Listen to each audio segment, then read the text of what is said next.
Dubai నుంచి ఇంతియాజ్ గారు అడగండి మీ ప్రశ్న. బేసిక్ గా ఇప్పుడు మనం చూస్తూనే ఉన్నాం, ఎలక్షన్ కౌంటింగ్ తర్వాత జరిగే పరిణామాలు ఎంత ఘోరంగా ఉన్నాయంటే ఈ ఈ జన సైనికులు అనే ఈ పిచ్చి సైన్యం బేసిక్ గా జనాల మీద పడి హింసించి వేరే శ్రేణుల్ని ఇలా హింసించడం ఎంతవరకు కరెక్ట్? ఈ అల్లరి మూకగా ఇష్టం వచ్చినట్టు విధ్వంసం సృష్టిస్తున్నారు. ఇది పాయింట్ నెంబర్ 1. దీన్ని ఆపాలని చెప్పి మీ లీడర్ మాట్లాడట్లేదు, మీ జిల్లా వారి నాయకులు కానీ కార్పొరేటర్లు కానీ ఎవరైతే గెలిచున్నారో ఎవరేం మాట్లాడట్లేదు. దేనివల్ల మాట్లాడట్లేదు, ఎందుకు గమ్ముకున్నారు? ఇది పాయింట్ నెంబర్ 1. రెండోది, ఆయన ఏదో మ్యాన్ ఆఫ్ ది మ్యాచ్ అది ఆయన ఏమీ లేదు. 7% ఓటింగ్ ఉండే వ్యక్తి, లక్కలో టీడీపీతో కలిసి టీడీపీ వల్ల గెలిచిన వ్యక్తి.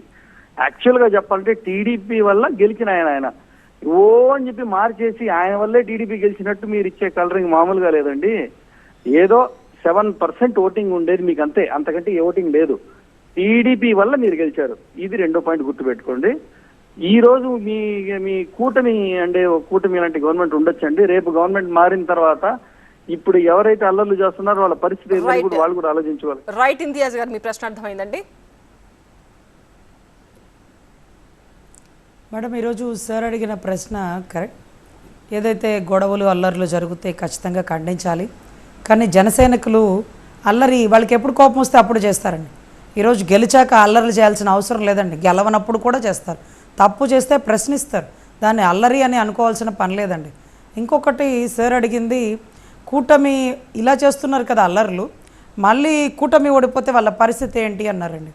ఈరోజు వైసీపీ వాళ్ళు చేసిన పని అలాగే ఉందండి.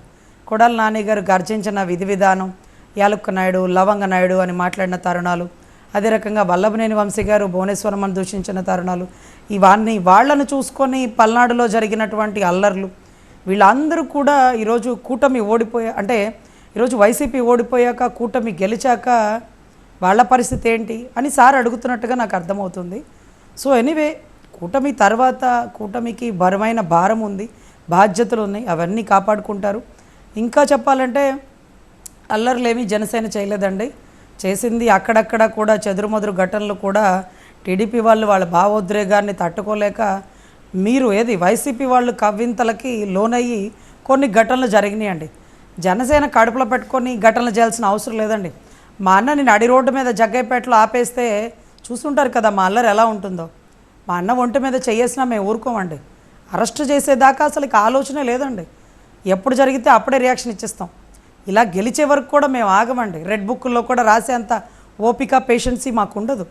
ఎనీవే, ఏది జరిగినా సరే ఈరోజు నేటి బాలలే రేపటి పౌరుల్లాగా ఈరోజు యువకులే ఈ కూటమిని గెలిపించారని భావించాలేమో. అదే రకంగా 7% ఓటింగ్ అన్నారండి. ఈరోజు గెలిచినటువంటి తెలుగుదేశం వాళ్ళకి కూడా తెలుసు ఈరోజు జనసేన ఉంది కాబట్టే మేము ఎంతో ధైర్యంగా బయటకు వచ్చాము అని. ఈరోజు వారు అడగకుండానే మా నాయకుడు సహాయం చేశాడా, వారు అడగకుండానే మా నాయకుడు జైల్లో ఉన్నప్పుడు ఆ మాట ఇచ్చాడా, ఇదంతా కూడా కూటమి గెలుపుకి కారణమైన వ్యక్తి పవన్ కళ్యాణ్ అని రాష్ట్రం కాదండి దేశంలో ఉన్న మోడీ గారే గుర్తించారు. బట్ ఎక్కడో ఆ దేశంలో ఉన్న సార్కి ఇంకా అర్థం కాలేదు. బట్ ఎనీవే, ఇప్పుడైనా సరే మేము వైసీపీ వాళ్ళ మీద దాడులు చేయకూడదు అని ఫస్ట్ చెప్పిన పదమే మా నాయకుడు. తెలుగుదేశం వాళ్ళు ఇంకొకళ్ళు కూడా ఎవరు చెప్పలేదండి. ఫస్ట్ పదం, మీరు ప్రతిపక్షాల నాయకులను ఇబ్బంది పెట్టద్దు, వైసీపీ వాళ్ళ చర్యలకి మీరేమాత్రం రియాక్ట్ అవ్వద్దు, ఎవరిని అంటే ప్రతీకారం కోసం మన పదవి అధిరోహించాల, ప్రజలు ఇచ్చిన తీర్పుకి కట్టుబడి ఈరోజు అభివృద్ధి కోసం మనం ఈరోజు పదవులు స్వీకరిస్తున్నాం. సో వైసీపీ వాళ్ళని ఏ ఇబ్బంది పెట్టద్దన్నారు. ఈరోజు ఏ వైసీపీ వాళ్ళని కూడా గతంలో కానీ ఇప్పుడు కానీ మేము ఇబ్బంది పెట్టిన చరిత్ర లేదండి. ఏదో ఎలక్షన్ టైంలో ఒకరికొకరు మాట్లాడుకుంటాం, కానీ గెలిచిన తరువాత చచ్చిన పావుని చంపాల్సిన పని లేదండి.